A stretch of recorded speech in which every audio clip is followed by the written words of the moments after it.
Olá, sou Maurício Vaz, professor da URGS, e hoje vamos falar sobre os principais aspectos introdutórios da macroeconomia, mais especificamente seus principais objetivos e perguntas. Vamos lá então. Bom, a primeira pergunta que pode ser feita é: por que estudar macroeconomia? Antes, é importante frisar que o estudo da macroeconomia não surgiu ao mesmo tempo do estudo da teoria como um todo. Até a década de 20 do século passado, se estudava economia focando muito semelhante ao que conhecemos hoje na microeconomia, ao menos no campo do mainstream, o campo principal que domina a teoria econômica.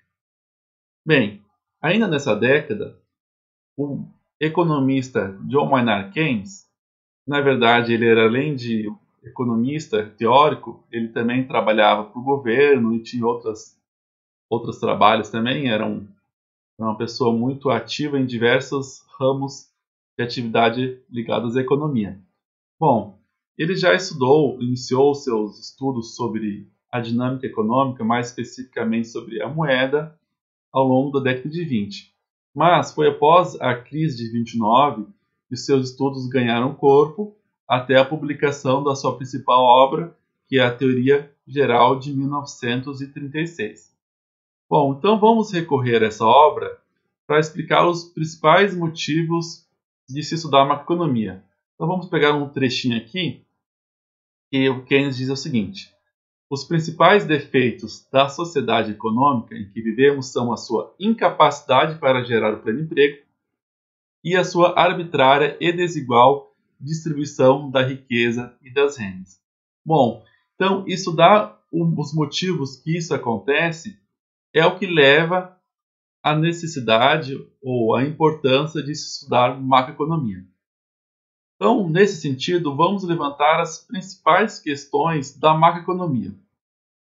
A primeira delas, que pode ser apontada, que não surgiu com Keynes, é uma pergunta anterior, por exemplo, Adam Smith já fazia: por que a diferença de riqueza entre os países? No caso do Adam Smith, da obra Adam Smith, as causas e motivo das riquezas das nações. Então, essa é uma pergunta importante. E aqui tem um conceito relevante, que é o conceito de riqueza. Importante frisar que riqueza ela tem um sentido de uma variável estoque, como a gente vai ver depois no vídeo sobre as principais variáveis da economia. Ou seja, a gente está analisando como está a riqueza, o estoque de riqueza, seja financeira, seja material, de uma economia em um dado período de tempo. Então, por que existem tantos países ricos e outros tão pobres? Por exemplo, vários países europeus, especialmente os escandinavos, os Estados Unidos, que, embora tenha problemas de desigualdade, que a gente vai falar daqui a pouco, é um país muito rico, e outros estão tão pobres. Então, essa é a primeira pergunta que pode ser feita. A segunda pergunta é: bom, existem os países ricos e os países mais pobres. Existe, então, esse estoque de riqueza que um país possui maior ou menor? Essa é uma pergunta. A segunda pergunta, que não é a mesma coisa, é: por que as economias possuem ritmos diferenciados de crescimento? Então vejam que aqui nós estamos falando de crescimento. Crescimento é uma variável fluxo. Porque em determinado ano um país cresce mais do que o outro. Ou em determinada década, por exemplo, ou um semestre. Porque existem economias que estão no ritmo acelerado de crescimento econômico, como é o caso da China, pelo menos desde 1900, e outras economias que podem ser ricas ou podem ser menos ricas, podem ser mais pobres e possuem ritmo diferente de crescimento.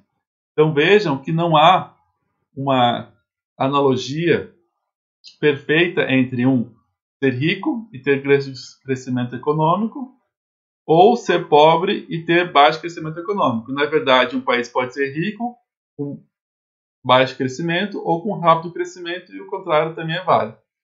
Normalmente, países que atingem um padrão muito elevado de riqueza têm dificuldade de ter um ritmo maior de crescimento econômico. Depois iremos tratar sobre esses aspectos. Mas, ao mesmo tempo, existem países que são bastante pobres e não conseguem ter ritmo de crescimento econômico. Então, são perguntas que elas devem ser entendidas de formas separadas, embora haja uma certa complementariedade. E uma terceira pergunta, que essa talvez seja a principal pergunta que o Keynes buscou responder ao longo das suas obras, é por que existe desemprego. Na teoria convencional, entende-se que a economia ela está sempre operando no pleno emprego, e os motivos de desemprego seriam apenas motivos estruturais, ou porque os trabalhadores eles voluntariamente não estão querendo operar na economia. E quando eu digo estrutural, na verdade seria problemas decorrentes não por uma questão de estrutura produtiva nos moldes desenvolvidos na teoria cepalina, a CEPAL, né, que é liderada por autores da América do Sul, especialmente Prebisch e Furtado, para citar dois, que mostrava que a economia possuía desemprego por motivos estruturais, porque se importou o modo de produção do padrão europeu, dos Estados Unidos, que é intensivo de capital e não de mão de obra. Não é esse aspecto estrutural que eu estava me referindo. Na verdade, esse aspecto estrutural seria, por exemplo, presença de sindicatos que iriam distorcer salários mínimos. Esses poderiam, dentro da perspectiva do mainstream economics, gerar desemprego. Certo? Keynes entendia diferente isso. Pode haver desemprego por motivos também conjunturais, relacionados principalmente à questão da demanda efetiva. Mas isso é um motivo para falarmos em um próximo vídeo. Uma quarta pergunta é: por que existe inflação? Por que uma economia pode estar crescendo em ritmo fraco e mesmo assim ter inflação? Ou por que pode existir desemprego elevado e ainda assim ter inflação? Eles estão relacionados? Eles não estão? Bom, isso são questões que podem ser respondidas e devem ser respondidas também ao longo de um curso mais amplo. Uma quinta pergunta a ser feita: qual o papel dos governos? Os governos devem atuar? Ou os governos, se forem atuar, eles vão apenas prejudicar a economia? Isso também depende muito da perspectiva teórica. Como iremos analisar na perspectiva da economia clássica, neoclássica, atuações do governo eles vão gerar apenas distorções, seja elevando os preços, seja através de redução do investimento e do consumo privado. Já para outros autores, como por exemplo Keynes, os governos eles têm um papel fundamental na economia, principalmente quando o setor privado está mais fraco, está realizando menos investimento. O governo tem um papel fundamental para realizar uma política anticíclica. Uma sexta pergunta: como todos nós sabemos, as economias hoje não existe mais uma economia completamente isolada. Por mais fechada que uma economia seja, ela possui uma relação com outras economias. Então vamos analisar quais são esses impactos das relações econômicas internacionais. Como um acordo pode favorecer ou não determinado país? Se os Estados Unidos crescem, se a Europa cresce, qual o impacto na economia brasileira? Se há uma mudança de política da Argentina, por exemplo, irá impactar no Brasil? De que forma será esse impacto? Uma sétima pergunta: quais as relações entre os principais preços macroeconômicos, por exemplo, juros e taxa de câmbio? Se a taxa de juros se reduz, qual vai ser o impacto no investimento? Qual vai ser o impacto sobre o consumo, sobre a inflação? A taxa de câmbio, se eu deprecio a moeda doméstica, vai favorecer os exportadores? Vai dificultar as importações? Como que isso vai ser benéfico para a economia? A diferença entre uma mudança na taxa de câmbio no curto, no médio e no longo prazo? E por fim, uma oitava pergunta: quais as forças, quais os fatores econômicos e sociais determinam o crescimento das economias? Especificamente estamos falando aqui economias de mercado. Como as relações de força entre, por exemplo, os empresários, trabalhadores, que tipo de classe empresarial favorece mais ou menos o crescimento econômico? Como o Estado pode intervir nas relações econômicas? Como o Estado é afetado por essas relações econômicas, por pressões da sociedade? Então, são diversas perguntas que podem e devem ser feitas ao estudar macroeconomia, e nem todas podem ser respondidas em um único curso. Por exemplo, no curso Teoria Macroeconômica 1, nós damos conta de diversas perguntas, outras elas precisam ser respondidas com apoio de outras disciplinas, como Teoria Macroeconômica 2, Economia Internacional, Economia Monetária. E um curso de graduação de economia, então, vai buscar respondê-las ao longo de todos os anos. Mas, aqui no curso de Teoria Macroeconômica 1, que é o principal foco desse vídeo, mas que também pode ser observado por outras disciplinas, ele busca ao menos responder com mais ênfase algumas e outras ao menos permear para termos um entendimento ao menos inicial. Bom, agora vamos falar sobre os objetivos da macroeconomia. Nós podemos falar em ao menos 4 grandes objetivos da macroeconomia, que são o alto nível de emprego, estabilidade macroeconômica, distribuição equitativa da renda e crescimento econômico. Bom, como a gente vai ver, não é tão simples assim conciliar os 4 objetivos. Na verdade, entre um objetivo e outro, mesmo pegando apenas 2, pode haver diversos conflitos. Então, vamos pegando aqui inicialmente a relação entre crescimento econômico e estabilidade macroeconômica, mas apenas dentro da estabilidade macroeconômica no aspecto de preços. Daqui a pouquinho eu volto a falar sobre os outros aspectos que também são bem interessantes e importantes em relação à estabilidade macroeconômica. Então vamos analisar rapidamente um aspecto gráfico entre que vamos fazer uma relação entre preços e renda. Então aqui no eixo vertical nós temos os preços. No eixo horizontal, nós temos a renda. Aqui nós podemos fazer uma curva de oferta agregada da economia, em que observamos a seguinte relação. Conforme os preços aumentam, a oferta agregada vai se elevando e com isso vai aumentando também o potencial de crescimento, o potencial de produção da economia. Por outro lado, nós temos a demanda agregada, que possui uma relação inversa com os preços. Conforme os preços reduzem, a demanda agregada se eleva. Aqui tem diversas relações que nós temos que estudar com mais cuidado, mas só para uma primeira ideia, para uma ideia inicial dessas relações entre preço e renda. Bom, vamos ver o primeiro caso aqui. Vamos chegando, nos aproximando dele. E nós temos uma relação entre que uma oferta agregada ela pode ser expandida, só que conforme ela se expande, ela vai ter um impacto sobre os preços.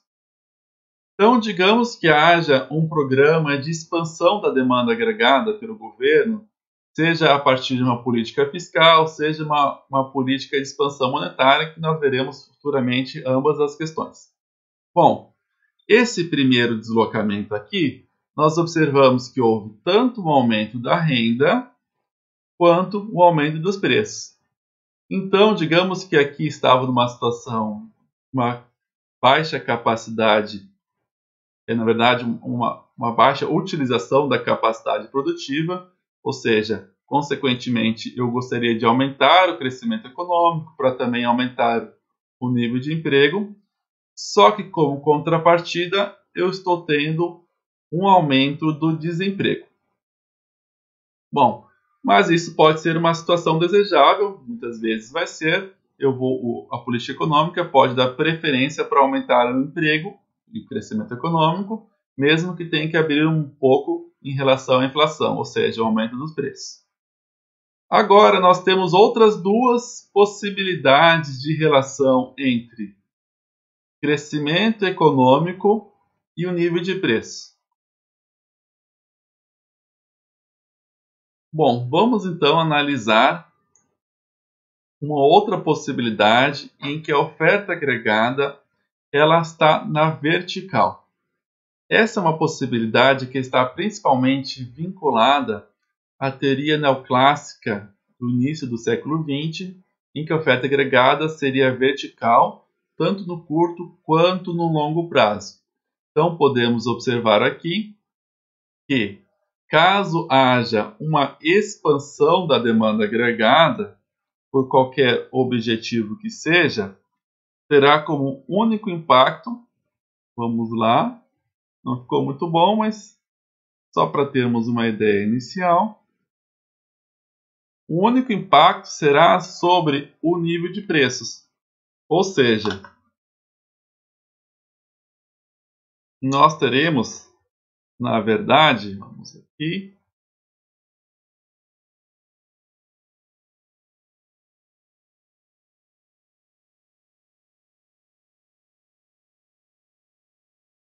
um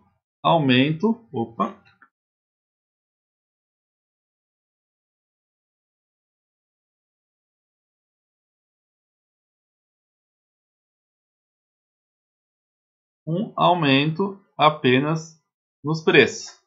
Eu saio de um preço inicial, vou para um próximo nível de preços agora mais alto, não havendo qualquer impacto sobre o nível de renda. Com a evolução da teoria ao longo das décadas, nós passamos por uma situação em que pode haver um aumento da oferta agregada no curto prazo, mas no longo prazo a oferta agregada ela se mantém estável. Isso dentro da perspectiva do mainstream. Bom, então, dentro dessa perspectiva, qual que é o motivo? A economia ela está sempre operando numa situação de pleno emprego. Qualquer motivo que faça com que o governo queira expandir a demanda agregada, de repente para deixar o nível de emprego abaixo de uma situação de pleno emprego, vai levar sempre a um aumento dos preços no médio e no longo prazo.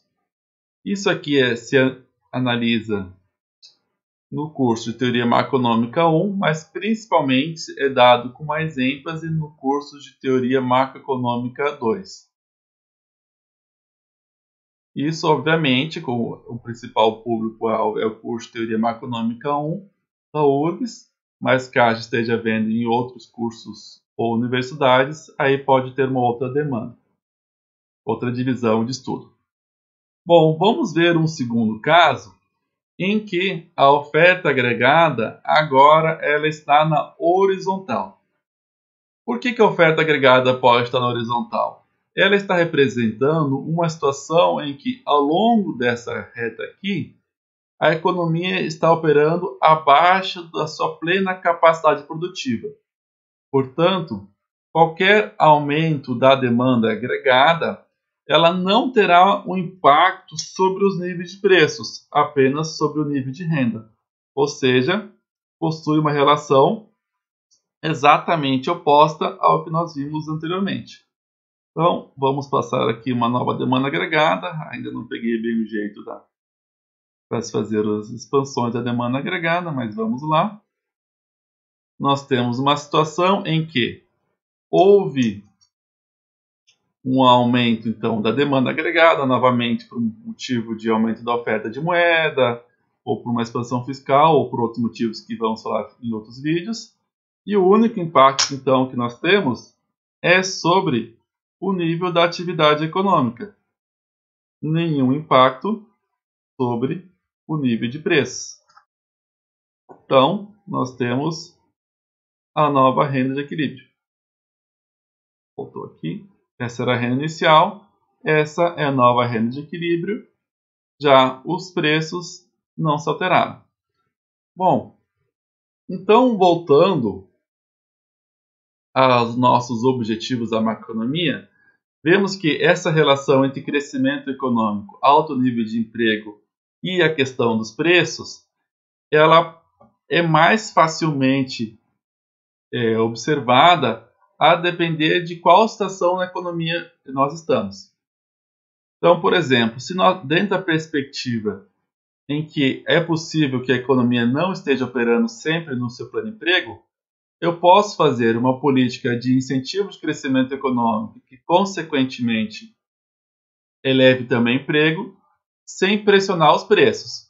Ou, dependendo da perspectiva teórica ou mesmo da situação econômica, eu posso ter uma relação entre que eu buscar alcançar o crescimento econômico e emprego resulte apenas no preços, ou uma alternativa intermediária em que eu consigo elevar o nível de emprego e crescimento econômico e haja também um nível mais elevado de preços. Bom, então são diversas possibilidades, depende da situação, da conjuntura de cada país, mas também depende da perspectiva teórica que consegue contemplar como que se dá a estrutura produtiva, a dinâmica econômica de uma economia. Bom, uma outra discussão que se tem é em relação à questão da distribuição equitativa da renda. Então é importante frisar que essa palavra equitativa não quer dizer que a renda ela deva ser igualitária, mas sim que não haja tanta diferença entre os diferentes atores econômicos. Aí, em relação ao conflito que pode ter com os demais objetivos da macroeconomia, existem diferentes correntes teóricas que argumentam que para ter um crescimento econômico é importante que haja uma concentração de renda, aquela tal velha história de precisa primeiro o bolo crescer para depois dividir. Mas outras teorias mostram que é totalmente compatível o crescimento econômico com a distribuição de renda. Por exemplo, tem diversos autores da teoria cepalina que falam que é importante que haja um crescimento do mercado interno para que haja demanda para os produtos domésticos. Bom, então assim, é possível compatibilizar o crescimento econômico com distribuição de renda, ao mesmo tempo que é possível ter crescimento econômico com pior distribuição de renda. Nós vimos diferentes períodos que isso foi observado. Então, por exemplo, no milagre econômico de 68 a 73, nós tivemos um rápido crescimento econômico com piora na distribuição de renda. Mais recentemente, entre 2005 e 2010, 2011, nós tivemos uma situação de alto nível de emprego, baixo desemprego, crescimento econômico e tivemos uma melhora na distribuição de renda. Então, é possível que haja essa compatibilidade. Bom, aqui falando em termos de estabilidade macroeconômica, falamos anteriormente nos preços, né? E ainda só para aproveitar os preços ainda, um processo de distribuição de renda, eventualmente, ele pode provocar uma alta nos preços, gerando uma inflação. Mas nem sempre esse é um problema que deve ser dado assim, a maior importância. Então, por exemplo, um setor de serviços normalmente possui os seus salários inferiores a outros setores da economia, por exemplo, o setor industrial. Então, num processo de crescimento econômico, onde haja um aumento da demanda por esses serviços, principalmente os serviços intensivos em mão de obra e não necessariamente qualificada, há um aumento na renda recebida por esses trabalhadores, o que acaba gerando uma pressão sobre os preços. Agora, será que essa é uma inflação que deve ser combatida a todo custo? Ou é uma inflação que ela pode ser absorvida desde que não se expanda e gere um problema de dinâmica nos próximos anos? Então, pode acontecer em certos períodos que haja uma pressão inflacionária por esse ajuste da distribuição de renda, mas que posteriormente seja revertido. Agora, dentro da estabilidade macroeconômica, não necessariamente os objetivos todos eles vão se dar de forma concomitante. Por exemplo, para eu alcançar uma estabilidade de preços, como aconteceu, por exemplo, no Plano Real, teve-se adotar uma alta na taxa de juros para conseguir apreciar a nossa moeda, fazendo com que houvesse basicamente uma ancoragem, né, entre a moeda que estava sendo criada, o real e o dólar, e posteriormente, mesmo quando não teve essa ancoragem, para manter os preços mais baixos. Porém, isso pode prejudicar os outros objetivos, como, por exemplo, a estabilidade financeira. As empresas podem ter dificuldades em honrar as suas dívidas, já que as taxas de juros são muito altas, ou o próprio governo, ao emitir novas dívidas, eles vai ter um custo muito elevado, ou se essas dívidas elas são atreladas à taxa de juros, ou seja, a taxa de juros pós-fixadas. Também pode ter um problema externo que uma moeda que fique muito tempo apreciada prejudica as exportações e facilita as importações. Então pode gerar problema em transações correntes, o que demanda sempre que se mantenha constante uma entrada de capitais externos, e no momento que esse capital externo para de vir, pode gerar uma crise econômica, como a crise econômica cambial de 1999. Bom, então como podemos ver, esses objetivos da macroeconomia, eles são todos importantes, mas não são sempre facilmente obtidos ao mesmo tempo. Mesmo dentro da estabilidade macroeconômica, um objetivo pode conflitar com os demais. Então, concluindo essa perspectiva introdutória da macroeconomia, vamos aqui tratar uma tentativa de definição. Bom, então vamos lá. A macroeconomia pode ser entendida como o estudo das causas da determinação do nível de renda, emprego, da utilização da capacidade instalada, da distribuição de renda e das flutuações de uma economia. Bom, a aula de hoje ela foi apoiada diretamente nos manuais de introdução à economia, na verdade. Aqui, inicialmente, o Paiva e o Cunha, Noções de Economia, e o livro organizado pelo Leonardo Xavier, Estado e Políticas Públicas. Além das obras originais de Keynes, também ele fundamenta diversos aspectos da aula e são altamente recomendados. Mas, para um primeiro estudo e noção de macroeconomia, esses capítulos dessas obras eles vão ser bastante úteis. Até a próxima. Obrigado.